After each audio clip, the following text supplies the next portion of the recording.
우리 신앙생활의 근본적인 목적이 뭔가라고 하는 것을 우리가 생각한다면 그것은 회복입니다. 회복입니다. 성경은 우리 인생을 진단하기를 우리 인생은 상한 갈대와 같다라고 얘기했습니다. 또 꺼져가는 등불과 같다 그랬습니다. 위기 속에 살아가는 그런 불안함과 두려움이 있고 건강에 문제가 있고 풀리지 않냐는 가운데서 우리의 삶이 참 우려되어지는 그 아픔이 있고 관계에 어려움이 있어서 그것으로 인해서 고민하고 번민하고 아파하면서 살아가는, 더 나아가서는 과연 나는 왜 존재하는가, 왜 살아야 되는가, 무엇을 위해서 어떻게 살아가야 하는가 하는 것에 대한 대답 없이 방황하며 살아가면서 그 삶의 여정 속에서 피곤하고 상처받고 아파서 쓰러질 때, 고독할 때 얼마나 많은지 알 수 없습니다. 이런 떨어진 인생, 상한 인생, 그리고 참 방황하는 인생을 건지셔서 하나님께서 태초에 창조하신 그 온전한 인생으로 회복시켜 가시는 것이 바로 신앙생활의 목적이 되는 것입니다. 신앙생활 하면서 여러분, 어제보다 오늘이 더 건강해지고 어제보다 오늘이 더 내 삶이 더 참 풍성해지고 어제보다 오늘이 내 삶이 더 보람이 있어지고 그리고 어제보다 내일이 더욱더 하나님 은혜 가운데서 풍성한 삶을 누려가는 복된 인생들이 되시길 주의 이름으로 축복합니다. 신앙생활에 와서 봉사해라, 이거 해라, 저거 해라, 마치 그냥 무슨 그 노동 치는 것처럼 그렇게 하는 것이 신앙생활이라고 우리가 여긴다면 그것은 잘못된 생각입니다. 봉사라고 하는 것은 그 우리를 회복시키시는 하나님의 은혜에 대한 감사함으로 내 스스로가 자발적으로 감사함으로 드리는 사랑의 헌신이지 그것은 노동이 아닙니다. 우리 교우분들 중에 이렇게 병이 들어서 어려움을 당하시다가 회복하신 분들이 많이 계십니다. 또 그런 가운데 그 성도들의 사랑을 막 받고 그 공동체가 얼마나 소중한 것인지를 깨닫고 이 공동체를 정말 우리 믿음의 그 공동체인 교회를 정말 섬기기를 간절히 염하는 분들이 얼마나 많은지 모릅니다. 억지로 하라는 것 아닙니다. 그것이 얼마나 소중한지 깨달아지니까 그거를 그 귀하게 여기고 기도하라고 하지 않아도 기도하고 봉사하지 않으라고 해도 봉사하고 하는 거예요. 회복이 그렇게 우리에게 귀한 것입니다. 그것이 예수 믿는 가운데 우리에게 주어지는 우리 삶의 축복입니다. 그리고 그를 통해서 주시는 하나님의 부요하심을 경험하게 되어지는 것입니다. 오늘날처럼 사람들이 음식과 건강에 관심을 많이 갖는데도 참 드뭅니다. 주변 대화나 TV를 보아도 그냥 다 건강에 관한 거예요. 다 음식에 관한 거예요. 특별히 한국 TV를 보면 한국 사람들은 먹기 위해서 태어난 사람 같다 하는 생각할 정도로 이 채널 틀어도 먹는 거, 저 채널 틀어도 먹는 거, 아무튼 유명 탤런트들이 나와서 음식을 하고 먹어보고 맛집을 찾아가고 그냥 먹는 것으로 꽉 찼어. 그 관심이 참 지대합니다. 그런데 그렇게 좋은 음식을 먹어야 건강을 알면서도 좋은 음식을 먹는 것과는 다르다.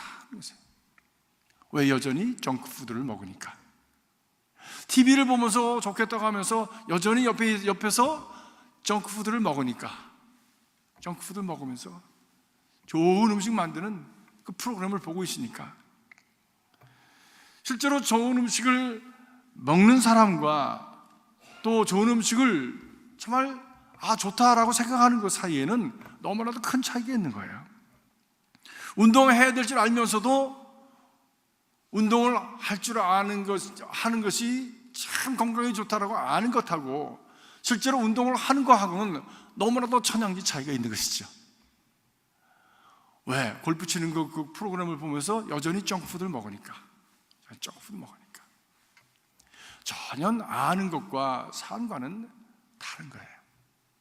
사랑하는 성도 여러분, 이 여러분들이 아는 지식과 마음이 여러분의 생활로 옮겨져서 정말 우리가 그리는 대로 건강하고 그리고 행복한 삶을 누리는 참 지혜로운 인생들이 되시길 주의 이름으로 축복합니다. 그것은 신앙생활도 마찬가지라는 것입니다. 우리가 얼마나 많이 설교를 많이 들었습니다. 성경을 얼마나 많이 읽었습니까? 우리 성경에 대한 지식, 그 신앙에 대한 지식은 어렸을 때부터 자라면서 우리가 이렇게 들었기 때문에 너무나도 많이 압니다. 그런데 그렇게 사는 것과는 또 별개의 문제가, 또 다른 차원이죠. 기도에 대해서 아는 것과 실제로 기도하는 것은 너무나 다른 것이에요. 기도가 중요하다, 기도해야 된다라고 하는 것을 우리가 마음에 알면서도 실제로 무릎을 꿇어 기도하고 시간을 내어 기도하는 사람은 그렇게 많지 않습니다. 하나님을 먼저 해서 살아가야 된다고 알면서도 내 생활에 무슨 일이 생기면 그거에 먼저 내 시간과 내 정력과 내 모든 것을 드리는 것이 우리들의 현실적인 모습입니다. 그런데 오늘 본문 말씀 보니까 하나님께서 이스라엘 백성들의 신음어린 기도 소리를 들으시고 응답하셨다라고 하는 것입니다. 우리가 진실하게 절절하게 신앙 믿음을 가지고 하나님께 나가면, 그리고 참 기도하면 하나님께서 그 고역으로 인해서 탄식하고 그를 통해서 부르짖었던 그 하나님의 백성들의 그 간절한 염원을 들으셔서 응답하셨다라고 하는 것이에요. 오늘 말씀을 보면 저들의 참 간구를 하나님께서 들으시고 저들의 간구를 하나님께서 보시고 하나님께서 응답하셨다, 계속해서 하나님께서 하셨다라고 그렇게 짧은 구절 속에 계속해서 하나님을 강조합니다. 우리가 인생을 살아가면서 이것도 해보고 저것도 해보고 또 이렇게 하면 좋을까 저렇게 하면 좋을까 이런 방법 저런 방법으로 살아가지만 우리의 절대적인 그런 아픔과 어려움을 경험하게 되어질 때 우리는 우리의 소망이, 우리의 구원이, 우리의 회복이 하나님께만 있는 것을 깨닫게 되어집니다. 어떤 것도 세상에 무소부지하고 그리고 참 그 엄청난 힘이 있는 것처럼 보여져서 그 모든 것들이 아무런 힘을 발휘하지 못하는 한계선상에서 오직 하나님만이 우리의 구원이 되신다고 하는 것을 고백할 수밖에 없는 것입니다. 모든 가능성이 다 사라지고 하나님께만 소망이 있다고 느껴지는 사람만이 진정으로 절절한 간구를 드릴 수가 있는 것입니다. 이스라엘 백성들이 그랬습니다. 저들을 알아주고 요셉을 기억하면서 저들에게 호의를 베풀었던 그 왕도 죽었습니다. 누구도, 요셉도 죽고 왕도 죽고 누구도 자기의 방패가 되어주시는 그런 그 참 상황이 일어났을 때에 저들은 갈 곳이 없었습니다. 지금까지 편안하게 살았는데 그 모든 울타리가 걷어진 거예요. 그리고 폭풍이 몰아치기 시작했습니다. 그들에게 찾아온 것은 노역과 간고였다고 성경은 말씀하고 있습니다. 그들이 할 수 있는 힘이 아무것도 없습니다. 부르짖는 것밖에 없었습니다. 하나님 언제까지입니까? 우리를 구원해 주십시오. 우리를 구원해 주십시오. 이 도탄에서, 이 깊은 웅덩이에서 우리를 건져 주십시오. 그들이 부르짖었습니다. 그렇게 부르짖을 때에 하나님께서 그 소리를 들으시고 보시고 아시고 응답하셨다고 성경은 말씀합니다. 모세를 보내신 것입니다. 사랑하는 성도 여러분, 내 힘과 내 능력으로 다 할 수 없는 어려움 가운데서 하나님을 향해서 우리가 참 부르짖는 믿음을 가지시길 주의 이름으로 축복합니다. 이런 말이 있습니다. 하나님 앞에 무릎을 꿇는 사람은 어떤 것 앞에서도 무릎을 꿇지 않을 수 있다.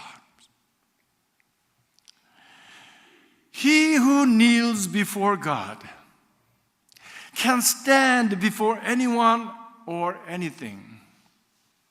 하나님 앞에 무릎을 꿇는 자는 어떤 것 앞에서도 무릎을 꿇지 않고 일어설 수가 있더라. 그것은 사람일 수도 있고 그것은 어떤 상황일 수도 있습니다. 태풍같이 다가오는 그런 상황 속에서도 무릎을 꿇지 아니하고 하나님을 바라보면서 앞을 향해서 전진해 나갈 수 있는 그런 믿음의 소유자들이 되실 수 있게 주의 이름으로 축복합니다. 그것은 어떻게 될 수 있느냐? 그것은 바로 하나님 앞에 무릎을 꿇는 자가 되어질 때요, 우리에게 있게 되어지는 삶의 열매입니다. 왜냐하면 하나님께서 우리 자신의 한계를 넘어서 이기게 하시는 분이시기 때문입니다. 인생의 자기의 모든 노력을 통해서, 자기의 모든 재주를 통해서, 자기가 가진 모든 능력을 통해서 서바이브 하면서 쫓겨오고 달려오고 넘어지고 다시 일어나고 상처받으면서 살았던 야곱이 마지막에 자기가 할 수 없는 한계에 도달했습니다. 그 한계는 누가 만든 한계였습니까? 자기 자신이 만든 한계였습니다. 형을 속이고 도망갔던 야곱. 그래서 형이 자기 동생을 죽이겠다고 이를 갈고 칼을 갈고 있을 때에 어머니가 그를 바다나람 삼촌의 집으로 도망 보냈지요. 거기서 꾀를 가지고 잘 살았습니다. 재산을 잃었습니다. 그리고 아내를 네식이나 두면서 많은 자식을 두었습니다. 그러나 결국 거기에서도 쫓겨서 갈 곳이 없게 되자 결국 기억나는 것이 어디였습니까? 자기 고향이었습니다. 자기 아버지의 집이었습니다. 아버지의 집으로 돌아가고자 작정을 했지만 그에게 걸림돌이 된 것이 무엇입니까? 형님과의 관계였어요. 누가 만든 겁니까? 자기가 만든 거예요. 그 한계 속에서 그가 이제는 아무것도 내가 할 게 없구나, 형님의 마음을 내가 어떻게 돌릴 수 있을까? 내 마음이라면 내가 바꿀 수 있지만 자기가 저지른 그 상처 때문에 아픔을 가지고 앙심을 품고 자기를 죽이려고 하는 형님의 마음을 내가 어떻게 바꿀 수 있을까? 하나님의 배부름을 꿇고 한계 속에서 그가 부르짖으면서 하나님 앞에 몸부림을 칩니다. 그때 하나님께서 그를 세워주십니다. 일어나라, 내 이름이 무엇이냐? 야곱입니다. 이제는 너는 빼앗는 자, 속이는 자, 움키는 자가 아니라 하나님을 이긴 자 이스라엘이 되리라. 그를 다시 이렇게 세워주셔서 태양이 솟아오르는 고향을 향해서 걸어갈 수 있도록 그를 붙들어 세워주십니다. 이것이 우리의 하나님이십니다. 이 하나님에 대한 믿음을 가지고 오늘도 든든하게 하나님 앞에 무릎을 꿇는, 든든한 믿음을 가지고 하나님 앞에 무릎을 꿇는 신앙이 되시길 주의 이름으로 축복합니다. 기도의 중요성은 아무리 강조해도 이것은 지나치지 않습니다. 믿음의 생활을 하고자 하는 사람은 누구든지 이 기도의 영역에서 벗어나서는 안 됩니다. 왜냐하면 기도와 우리의 영성과 그리고 신앙생활은 하나로 묶여져 있는 것이기 때문입니다. 그렇다면 기도 생활에 게으르면 영역이 없어지고 영적인 생활에 부실해집니다. 왜냐하면 그 기도라고 하는 것은 바로 영이신 하나님으로부터 우리에게 주시는 힘을 얻는 그 길이기 때문에 그 길을 차단해버리면 우리는 하나님께서 주시는 그 은혜의 생명력을 얻을 수가 없는 것입니다. 수도 없이 많은 간증들을 우리는 들었습니다. 기도로 승리한 사람들, 기도로 이긴 사람들, 기도로 치유된 사람들, 기도로 자기로 할 수 없었던 길이 열려져서 하나님의 기적을 보았던 사람들, 많은 역사를 우리는 들었습니다. 이번 한 해가 우리가 말씀과 기도로 능력 있게 하옵소서 왔는데, 이 기도에 대한 말씀을 몇 주간 드릴 것이고 말씀에 대한 말씀을 설교를 몇 주간 드릴 것입니다. 이런 기회를 통해서 우리가 말씀과 기도에 대한 확신을 가지고 앞을 나가면서 또 교회에서 제공하는 성경 공부에 여러분 적극적으로 참여하셔서 말씀과 기도로 여러분의 인생을 다져가시는, 하나님 앞에 인생을 다져가시는 그런 이 한 해가 될 수 있기를 간절히 바랍니다. 먹어야 되죠. 먹어야 되는 것을 아는 것으로 끝나면 안 되죠. 운동해야죠. 운동하면 좋다고 하는 것을 끝나면 안 되죠. 그것은 절대로 자기에게 유익하지 않습니다. 오히려 마음의 갈등만, 번민만 생길 뿐입니다. 작은 것이라도 붙들고 하십시오. 하는 것이 중요한 때입니다. 하는 것이 중요한 때입니다. 2002년 영국의 BBC 방송이 영국인 100만 명을 대상으로 해서 영국 역사상의 가장 위대한 사람이 누구인가 라고 하는 설문을 조사를 했습니다. 그런데 놀랍게도 유명한 셰익스피어가 아니라 그 위대한 사람으로 1위를 차지한 사람은 바로 윈스턴 처칠 경이었다고 합니다. 그런데 그 윈스턴 처칠은 처음부터 그렇게 위대한 사람은 아니었죠. 그는 삼수 끝에 겨우 학교에 들어간 그런 사람입니다. 하지만 자기가 약점이 있는 사람, 그리고 성격적으로도 참 우락부락해서 약점이 있는 사람인 것을 잘 알았던 사람입니다. 그래서 그는 참 믿음 속에서 기도하는 것을 배웠던 사람입니다. 기도를 통해서 자기 자신의 한계를 극복하고 기도를 통해서 자기의 약점을 극복해냈던 사람입니다.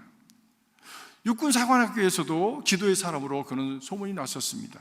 정치인으로 활동할 때도 그는 기도의 사람으로, 전쟁 중에도 그는 기도의 사람으로 그렇게 알려졌던 사람입니다. 특별히 독일과의 전쟁에서 기도로 이긴 사건은 유명합니다.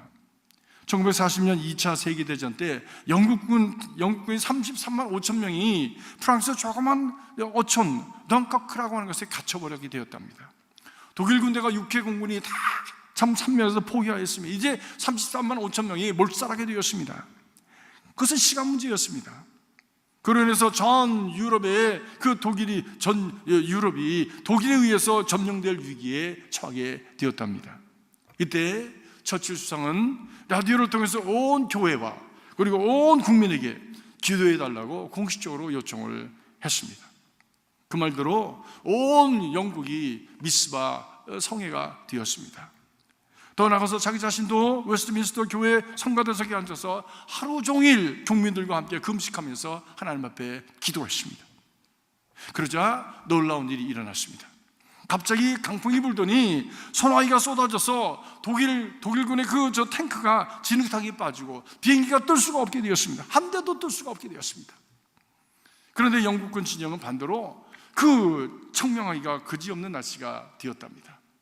바로 그 사이에 영국군은 자기들이 가지고 있는 모든 배를 동원해서 33만 5천 명을 무사하게 다 철수시킬 수가 있었답니다. 그 모든 철수작전이 끝나고 나자 그 무서운 폭풍이 사라지고 그 후에 영국은 연합군 본토로 돌아가서 연합군에 합세해서 다시 노르망디 상륙작전에 참여를 했습니다. 독일을 진격했습니다. 그리고 얼마 가지 않아서 독일은 무릎을 꿇게 되었습니다. 믿음의 기도는 하나님의 전능하신 팔을 움직이는 힘이 되어지는 것입니다. 믿음의 기도는 우리의 삶을 바꾸는 그 힘이 되어지는 것입니다. 믿음의 기도는 우리의 상황을 바꾸는 힘이 되는 것입니다. 하나님의 개입하심이 있게 되기 때문입니다. 전쟁은 분명히 성경은 분명히 말씀합니다. 전쟁은 하나님께 달린 것이니 라고 말씀합니다. 다윗이 골리앗을 만났을 때 그가 참 그 작은 소년이 엄청난 거인을 향해서 달려갑니다. 풀맷돌 5개를 들고서 그가 달려갑니다. 너는 칼과 창과 단창으로 내게 나오거니와 나는 만군의 여호와 이름 곧 내가 모욕하는 이스라엘 군대의 하나님의 이름으로 내게 나아가노니 전쟁은 여호와께 속한 것인즉 그가 너를 우리 손에 붙이시리라. 그러면서 달려들어가서 풀met볼을 던지자 그저 칼 한 번 써보지도 못하고 그 엄청난 창을 써보지도 못하고 엄청난 그 거구로 움직여보지도 못하고 단방에 그냥 맞고 그 자리에 나무 토막처럼 쓰러져 버렸습니다. 강대국 악수르가 예루살렘을 위협할 때 히스기야 왕은 백성들에게 외쳤습니다. 임금이 백성들에게 호소했습니다. 저들과 함께하는 자는 육신의 팔이요 우리와 함께하는 자는 바로 우리의 하나님 여호와시라. 반드시 우리를 도우시고 우리를 위하여 싸우시리라 하고 아모스의 아들 이사야와 더불어 하늘을 향하여 부르짖어 기도하였더라. 왕이 기도하고 온 백성이 함께 기도할 때에 하나님의 역사가 회오리 바람처럼 일어난 것이죠. 사랑하는 성도 여러분, 우리의 삶의 막다른 골목에서 앞이 보이지 않을 절박한 가운데서 우리가 해야 될 일은 무엇입니까? 사람 보는 것이 아닙니다. 상황을 보는 것이 아닙니다. 그것을 바라볼 때마다 우리는 절망할 수밖에 없고 사람의 무력함을 느낄 수밖에 없고 우리 자신의 미약함을 느낄 수밖에 없고 상황의 혼돈을 느끼면서 좌절할 수밖에 없습니다. 그때가 바로 하나님 앞에 부르짖어 기도해야 될 때인 것입니다. 인생의 싸움에서 이기게 하시는 하나님, 내 힘이 아니라 하나님의 지혜로 다시 일어나게 하시는 그 하나님께 부르짖는 믿음이 되어야 하는 것입니다. 우리를 건지시는 초월적인 하나님의 개입이 바로 우리 삶을 참으로 새로운 삶의 장으로 인도해 가시고 새로운 차원으로 인도해 가시는 하나님의 손길이 임하게 되기 때문입니다. 기도는 어떤 사람이 기도할 수 있는가? 기도는 하나님이 나의 소망이시라고 하는 믿음의 고백이 있는 사람이 기도할 수 있는 것이죠. 하나님에 대한 어떤 신뢰나 하나님에 대한 기대가 없는 사람이 무슨 기도를 할 수 있겠어요? 그건 자기 넋두리지. 그건 자기 탄식이지. 나보다 큰 자에게 기대를 갖기 때문에 그분이 나를 도와줄 것을 기대하기 때문에 그분에게 도와달라고 하는 것이지, 그분에 대한 신뢰도 그분에 대한 어떤 믿음도 없는데 무슨 기도가 가능할 수 있겠습니까? 사랑하는 성도 여러분, 하나님이 소망이시라 고백하는 여러분 되시기 바랍니다. 하나님 우리의 구원이시라 고백하는 신앙이 되길 바랍니다. 하나님 우리의 능력이시라 고백하는 믿음이 되길 바랍니다. 그 바로 믿음을 통해서 우리가 하나님께 나아갈 수 있는 것입니다. 죄라고 하는 것은 무엇입니까? 죄라고 하는 것은 하나님에 대한 신뢰와 그리고 소망을 잃어버리는 것이 죄입니다. 하나님이 뭘 할 수 있어? 내 인생에 하나님이 해준 게 뭔데? 지금까지 내 힘으로 살았지 하나님이 나를 도와준 게 뭐 있어? 라고 하는 사람은 절대 기도할 수 없습니다. 그 아직과 그 고집과 그 교만이 꺾어질 때야 비로소 기도할 수 있는 것이죠. 내가 잘못 생각했구나.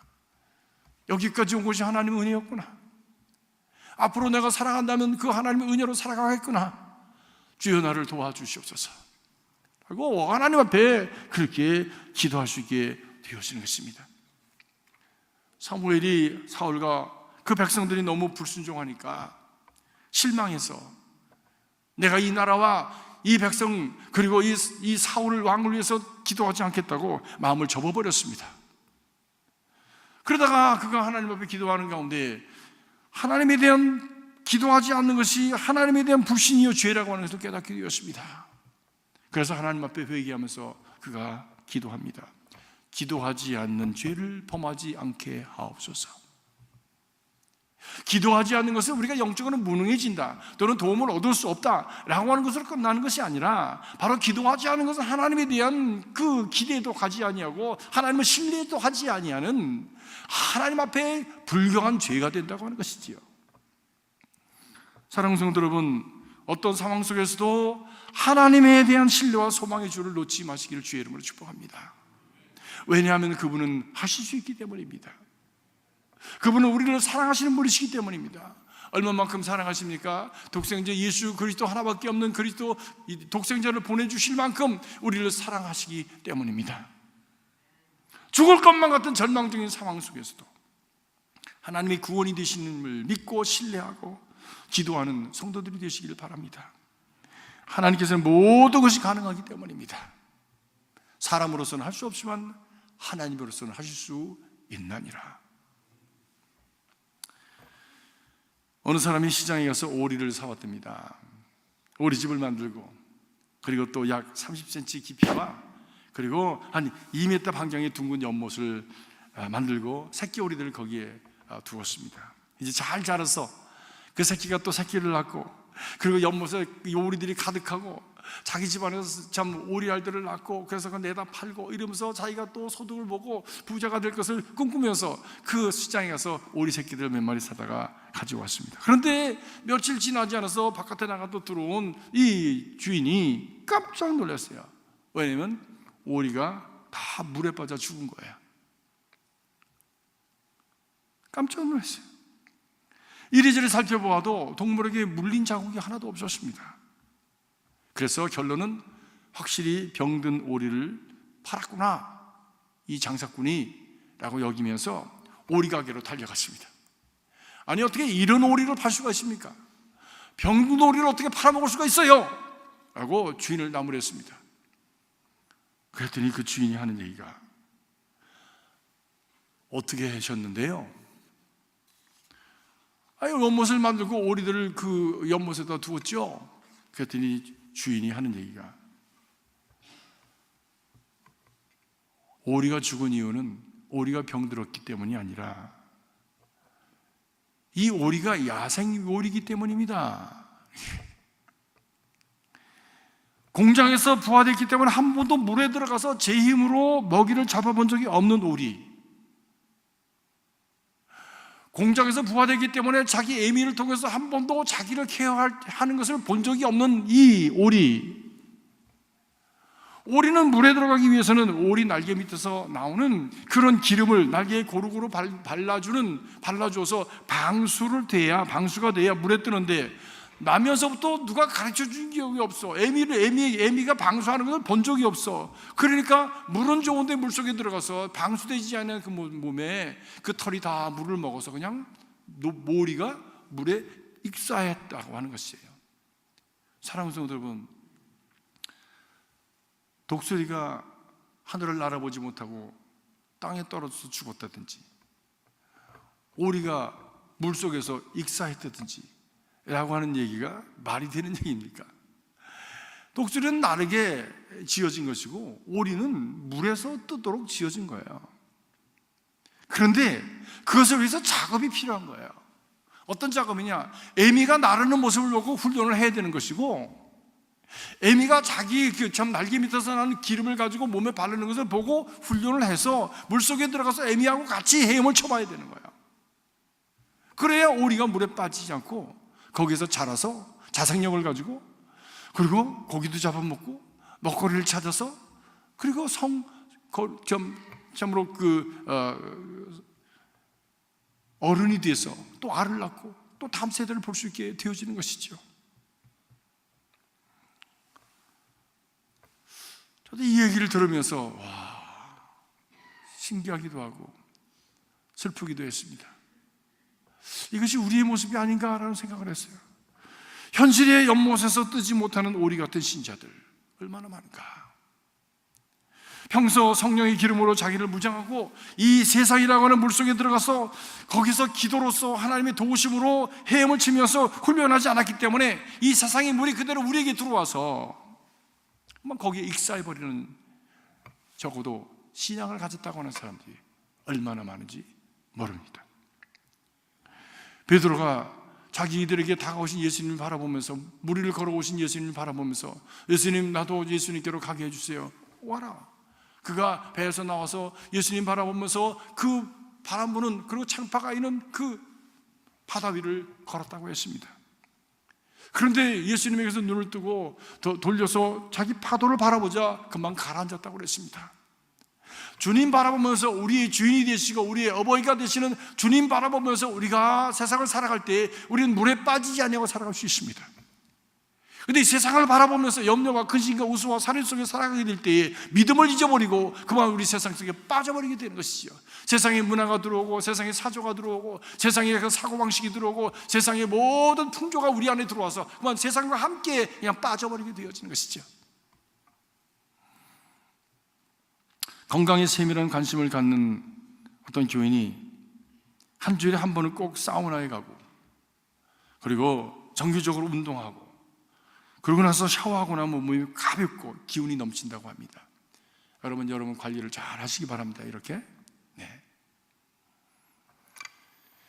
우리 그리스도인들이 하나님 앞에 나와서 예배하는 것은 영적 목욕을 하는 것과 같습니다. 성령으로 샤워하는 것입니다. 하나님의 은혜로 샤워하는 것이에요. 참회의 기도로 때를 벗겨내는 것입니다. 찬양으로 영혼을 마사지하는 것이에요. 받은 말씀에 순종함으로 말미암아 운동하는 것이에요. 그래야 우리가 영과 육과 혼이 우리가 강건하여서 주 오실 날까지 온전히 보존되어지며 이 땅에서 영혼이 잘 때까지 범사가 잘 되는 삶을 살아갈 수가 있게 되어지는 것입니다. 사랑하는 성도 여러분, 지금 우리 교회가 속해 있는 미 연합감리교회는 이 세상에서 뜨느냐 가라느냐 하는 위기 속에 있습니다.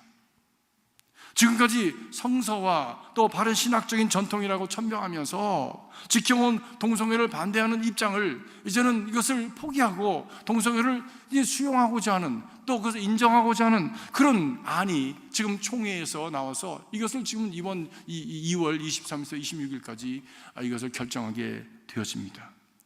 참으로 안타까운 일입니다. 저는 동성애가 잘못됐다고 하는 그런 신학과 그리고 성서적인 어떤 입장에서 저는 목사 연합감독에서 안수를 받은 사람입니다. 근데 이것을 바꾸겠다는 거예요. 바꾸자고 하는 사람들이 많이 있는 거예요. 그래서 지금까지는 아무것도 아닌 것처럼 그정그정 지나왔는데 이제는 도무지 이것이 회의에서 결정하지 않으면 안 될, 우리 교회 입장을 분명하게 정리하지 않으면 안 될 상황까지 온 겁니다. 기도해 주시기 바랍니다. 말씀과 기도에 서서 경건하게 살려고 하는 성도들은 심히 염려하고 있습니다. 세상과 세상에 있는 것들을 사랑하지 말라, 거기에는 하나님이 계시지 아니하느니라 라는 말씀을 성경을 수도 없이 읽고 설교하고 말씀을 전하고 그것이 진리라고 선포하였음에도 불구하고 이것을 다 뒤집는 그런 지금 경향이 이 교회 안에 일어나고 있는 것입니다. 얼마나 안타까운 일인지 몰라요. 얼마나 안타까운 일인지 몰라요. 그러나 우리가 이런 상황, 이런 기회를 통해서 우리 장로님 기도하신 대로 오히려 우리 자신을 더 참 우리의 믿음이 어떤 것인지를 다시 한번 확인하고, 그리고 그 믿음 안에 든든히 서서 다시 연합해서 하나님의 말씀과 기도로 건강하게 살고자 하는 우리의 헌신과 우리의 어떤 노력을 다할 때 오히려 이것이 우리에게 위기가 기회가 되어지고 우리의 교회가 든든히 서고 우리의 믿음이 더욱더 든든하게 서서 주 오실 날에 주 오실 때에 부끄러움이 없는 신앙으로 서게 될 줄로 믿습니다.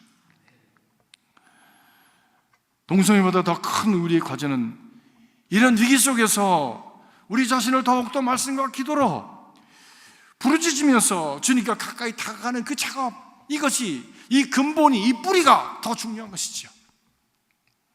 이 뿌리를 든든히 할 때 능히 이러한 사조를 이기고, 그리고 든든히 세워져서 하나님께서 원하시는 그 뜻을 이루어 드리는 남은 자들로 세움받고 하나님이 원하시는 길을 갈 수 있으리라고 믿습니다. 기도문이 나갔습니다. 소망은 주께 있습니다 하고 온 전국에 있는 한인연합감리교회가 연합해서 지금 기도하고 있습니다. 아직도 저 뒤에 같이 기도하십시다라고 하는 거기 난에 여러분의 이름을 적지 않으신 분들은 꼭 적으시고 기도에 동참하시기를 바랍니다. 2월 23일부터 26일까지 총회가 열리는 기간 동안에는 금식하려고 합니다. 전 교인이 적어도 한 끼씩 꼭 금식하면서 한 분도 빠지 마시고, 아침, 점심, 저녁 거기 한 사람이 적었다고 내 이름 적지 않는 일이 없도록 아침에도 수십 명 뭐 하고 또 하셔도 괜찮아요. 여러 번 하셔도 괜찮아요. 지금 기도하는 리스트에도 보면 한 분이 40일 내내 기도하겠다고 적은 분들이 계시잖아요. 근데 반면에 한 번도 적지 않으신 분도 계세요. 기도하자는데, 기도하는 중요한 것은 알면서도 기도하지 않는 것은 죄다, 성경 말씀하시잖아요.